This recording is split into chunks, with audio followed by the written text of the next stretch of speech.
I have a few goals in life. Many of them seem unattainable, but you never know.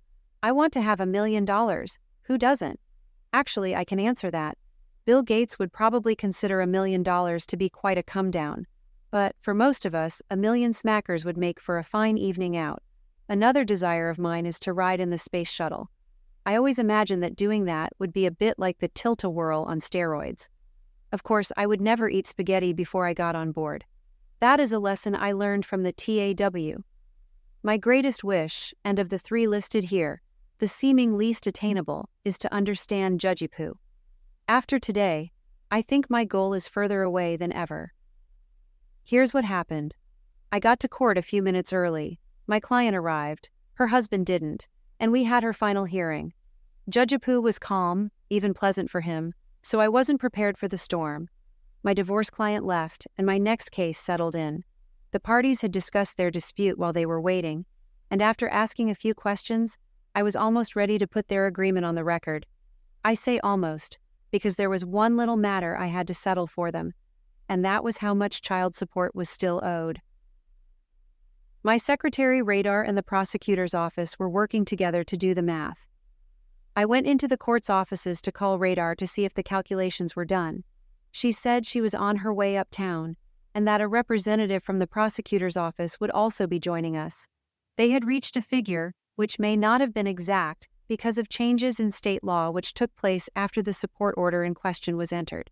However, the parties were agreeable and willing to settle on whatever figure the government and my office presented to them.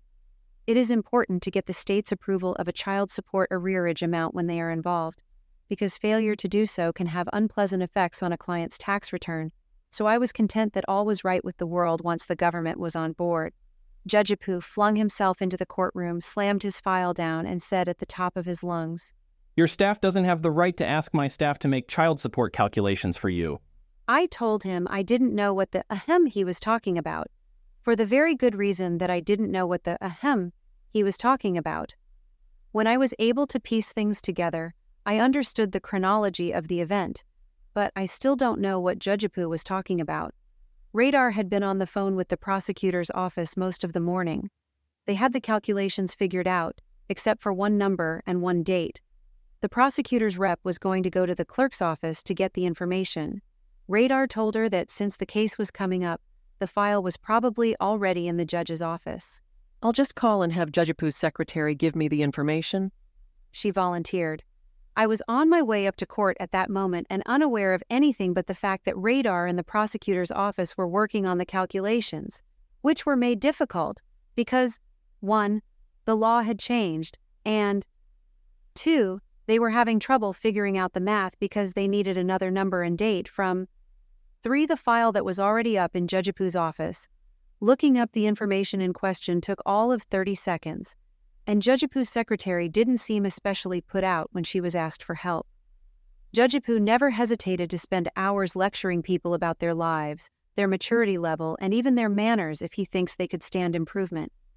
I have logged hours in his courtroom waiting for him to finish a phone call, talk to another attorney, or go to the little judge's room for all I know. I am just saying it's not like Radar, the prosecutor's rep, or I were wasting precious hours of his time. In fact, it took him longer to complain about Radar's call than the call could have possibly taken. Maybe my luck is about to change. I'm about to win the lottery. Someone at NASA is looking for a fat, blind attorney to go on the next trip. Him is going to freeze over, and someday I'll understand Judgipoo. The other possibility is that pigs will fly,